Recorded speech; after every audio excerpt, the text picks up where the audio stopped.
You can send me a text if you like, 35192. AlanCoxShow.com if you want to watch live.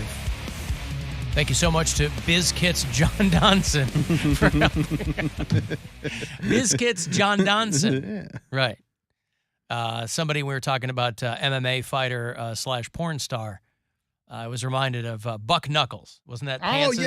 Buck Knuckles is a great. That's his wrestler persona. There you go. But I think he Pants has can already do a taken lot of that stuff. one. Yeah, Yeah, you can do stuff. We're going to see Tenacious D with Pants tomorrow. It's Right. a good time. That'll be a lot of fun. A lot of fun. The Guardians are having a tough time against the Chicago White Sox. It is 7-1 Chicago in the bottom of the seventh. This is a makeup game, so just a one shot here.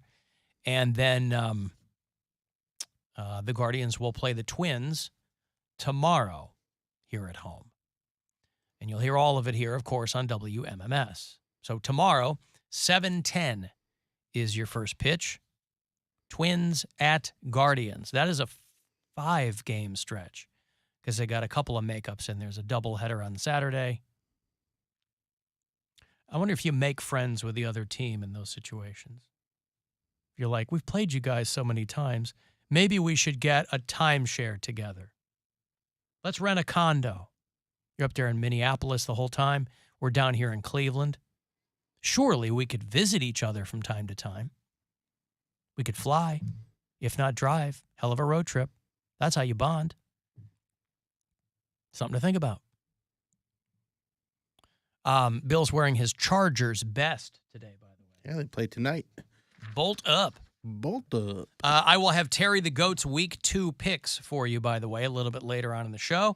Terry is out in Carlton, Pennsylvania at Marcinek Farms. Al Marcinek is our bureau chief in Carlton, and this is her 4th season picking games here on the show. And last week she gave me all but one game. She did not have a strong week 1. She went 5-10. So only way to go is up, theoretically. 13 picks this week. She's very prolific this season so far. You know, sometimes she'll give me 7, 8 picks. 13 picks this week for week 2.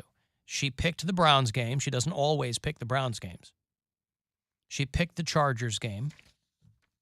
I'm going to start making notes to myself for Thursday and Monday night football. So Chargers is tonight. So you got to watch them on Prime. Yep.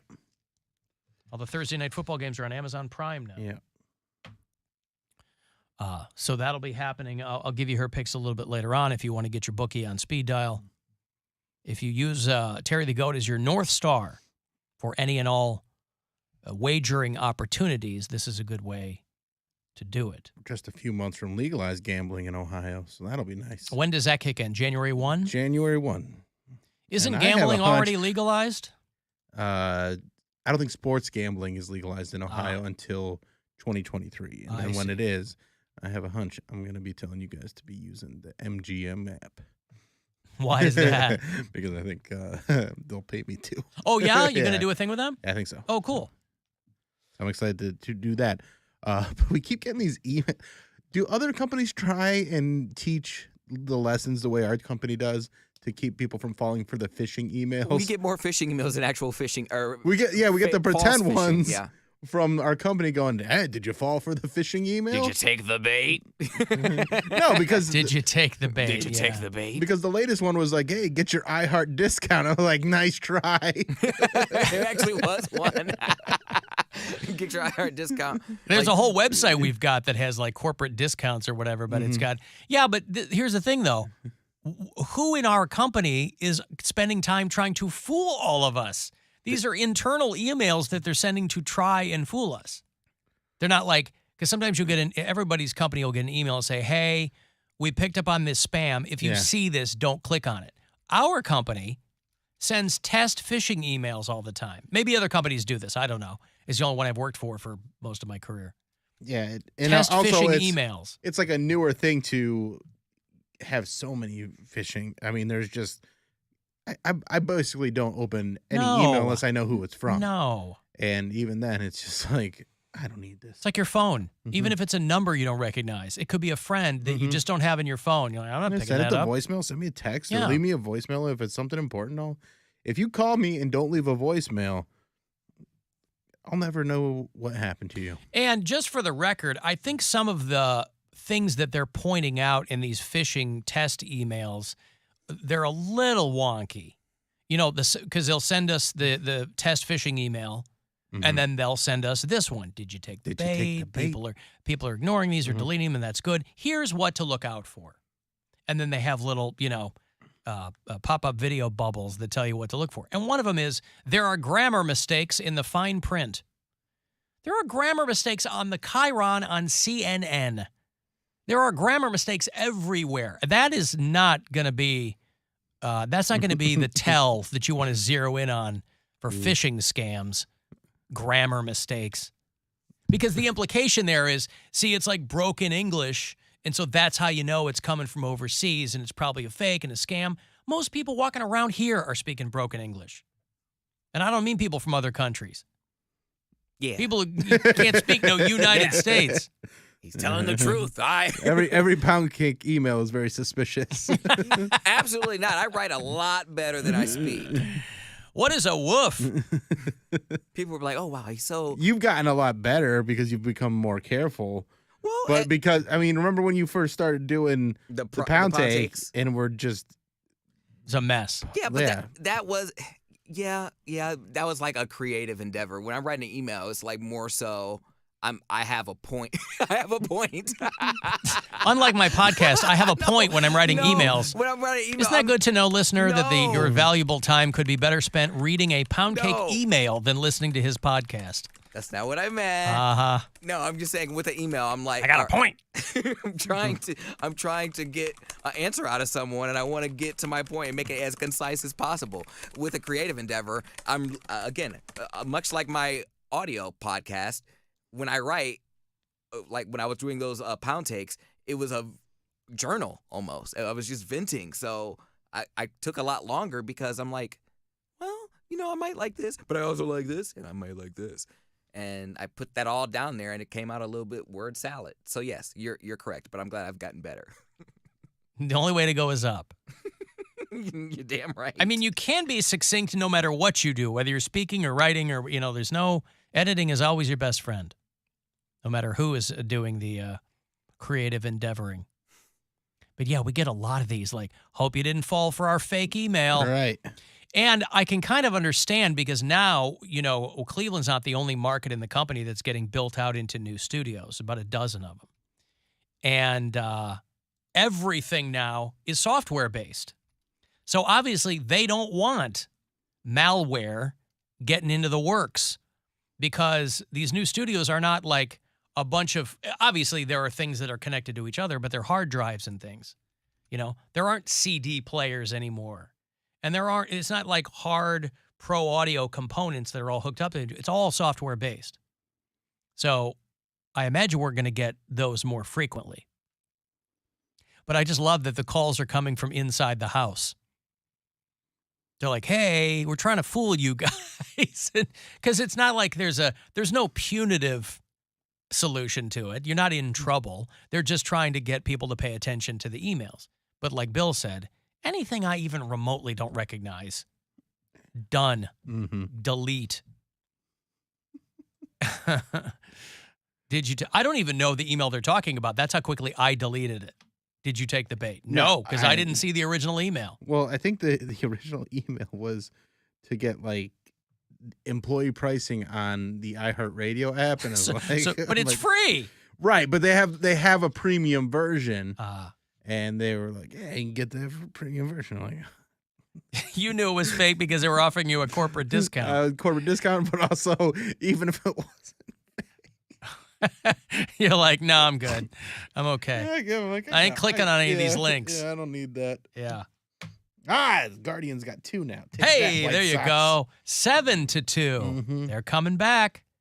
Still got plenty of baseball to be played. The bottom of the 7th.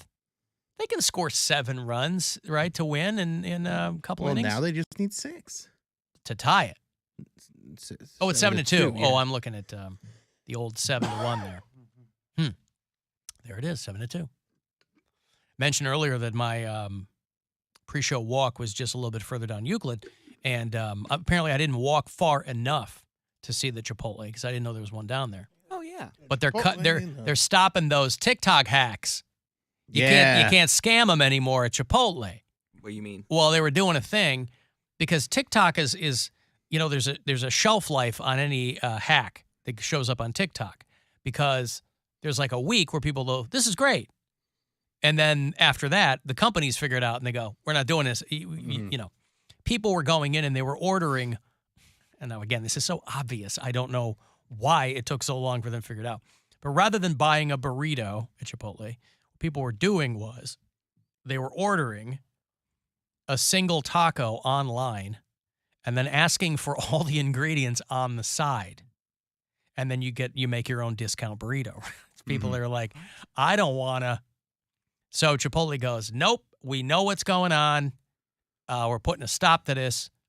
So if you order Chipotle on the app, you can't buy tacos anymore on the app. You just can't even buy them. Nope. Oh, what if I want Tacos no longer. I don't think I've only ever had one thing at Chipotle. I've never had a taco there. I've had tacos from there.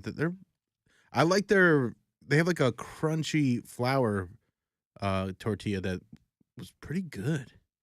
Last couple of times, and it has been a while, but the last few times I've gotten it, it was disappointing. Well, I haven't. I'm taking a break. Yeah, I haven't had Chipotle in probably 6 or 8 months because same reason. Like last time I had it, it was just so bad that I was just like, I'm not gonna keep paying for this. And then so you can't you can't do just that not- whole piecemeal discount taco thing anymore. I've been to some. Not all Chipotles are alike though. Like, depending on where you are, the quality of the Chipotle is. How do you know? Because I have literally been to some ghetto Chipotles where they ran out of tops and they were just wrapping it in foil like it was like your cousin's cookout. Oh, you mean those plastic lids for the bowls or whatever? They had like the aluminum lids. The aluminum Yeah. lids, but they ran out and they was like, we not about to not get this money. So they were wrapping the top Some foil, and writing on it in foil. Sharpie. I'm like, oh, no. And then, like, you could tell, again, the quality of the atmosphere of the restaurant, because you walk into one in a nice area, they're like, we're so sorry for the inconvenience. We're all out of, put in ingredient. You go to one that's in a not so good restaurant, it's like, hey, just letting you know, we all out of guac. If y'all got guac, if y'all want guac, hey, you listen, get off your phone. I don't want to say this again. If you want guac, we ain't got no more. Oh, and we ain't taking debit cards neither. So you gotta have all cash, and you better have exact change, because we ain't got no. Oh man, we ain't got no. What is it? They're giving you all the info. You don't have change. We don't got no coins. We ain't got no coins. We got straws, but they don't have paper wrappers on them anymore. And don't you dare ask for water knowing you about to get lemonade. And they got. You know damn well you ain't getting no water. Look at you. And we got forks, but they just all the tines broke off. And don't you dare reach over. If you feel okay eating with stubby forks, come over here. Oh my or God. use a fork from home. It just be so ghetto. Ugh. Huh. Interesting. It do, man. I'm telling you, not all Chipotles are the same. Okay. Like, when I ask for double brown rice, they don't even give you the right portion size at a ghetto Chipotle anyways. Like, they'll be like, there you go. I'm like, that's not the right portion size. Believe me, I come here enough to know the correct portion size. And then I want double. Guys, I know the correct portion size. That's why they call me double brown, because I know the correct portion size. And they just look at you and they go, this is what you're going to get. They'll roll their eyes. They will roll their eyes at me. And I'm like, do you have any feed? On rice. Something that they're going to have to throw away, because especially brown rice. 8 people a day order brown rice. Yeah. Like, there will be people saying, like, what would you like in your burrito bowl? And then they'll be like, on your bowl. Like, they do. I'm like, is there something after that? Because you just ended that sentence. That's a fragment. On your bowl. I'm like, well, can I have a we out of that? And then the stuff. Why don't you tell me what you still have, and then I'll concoct something from what sounds good. Oh my God! It just I'm like, whatever, man. Like, if it was what is on your bowl? What do you mean? Like they just that's them saying, what do you want on your bowl? Yeah. Oh, like, I see. Like, instead of what would you like on your bowl? Yeah, on your bowl. I gotta go to one of these. I love it. I'll text it to the group chat. The one right up the street. It's pretty much really. What it is, yeah. No, what you talking about? The one downtown? One up here on Euclid. Yeah. And I would say, are you talking about 117th? Nope, I'm putting it in our group chat. You can't say, oh, Why you don't don't want you to blow say- them up? yeah. No, I don't want to blow up their spot. Okay, that's fine. I never had that. Oh, experience really? there. Yes, sir. Really? Yes, sir. I never went to that one. Oh, That one, That's not exactly wouldn't- like a bad neighborhood, by the way. No, it's not. That's what I'm saying. They'll sneak up on you. Because It's reverse if it wasn't gentrification, so is what you're saying. convenient for me, I wouldn't go there. I didn't even realize. Because so many places I drive by and not even realize what's there. And I was like, oh, I didn't know that was there. It's probably been there for 15 years. On your bowl. On your ball. Like you could just tell that their manager has had a talk with them about them not projecting or people can't hear what they say. So they're just trying to spice. So we're like, you want guac? All right. We're like, double chicken. And then they like they push it all the way down the line. Wow. oh, So there's no behind, chef. Like, yo, what? I got some breaking news, and this is huge Hold on. for like the Cleveland comedy scene. Exclusive news update. So you remember when I got the earring? Yes. What was the name of the dolphins on the earring? Morty. No, Marcelo, Marcelo. Greg, and Marcelo. Yeah. Marcelo is a comedian that would help me run a show. Yeah, I know who he is. Yeah, Marcelo. Marcelo Hernandez. He's a comedian that he went to Case, or John Carroll, I think. I think Case. He went to Case, did a bunch of stand up here. He's from Miami originally, moved to New York, and he is one of the newest members of SNL. Really? Yeah. Yeah, because they blew a bunch of people out. Like Good for Alex him. Moffat's gone and Melissa Villaseñor and one dude that was there for one season. It would suck to be one of those one season. We had one of them in here. Who was the guy that we had in? Oh, God. John. Luke Monet. Not Luke Monet. Luke Knoll. Luke Knoll. Yeah. He was one We season. still talk all the time. Yeah, I know. He's I'll great. talk to him on Twitter once in a while. So your boy Marcelo Hernandez is on SNL now. Yeah. Along with Molly Kearney, Michael Longfellow, and Devon Walker or Devin Walker. He has Well, there you go. 300,000 follows on TikTok. Is he Oh gonna, yeah, he's blown up. He's a very talented guy. From the moment I saw this kid step on stage, I was like, oh, he's going to be a star. And this is awesome. I'm so excited for him. Well, good for him. Yeah. How did you find that out? Someone messaged it to me as soon as it happened on Twitter. Oh, man, he doesn't follow me on Instagram. I follow him. Come on, man. This is season 48. I feel like SNL's got a few seasons left before somebody's going to go, all right, we had a good run. Okay, Let's, yeah, now I see it on Instagram. It says the SNL Network. Alan Cox Show. Exclusive news update.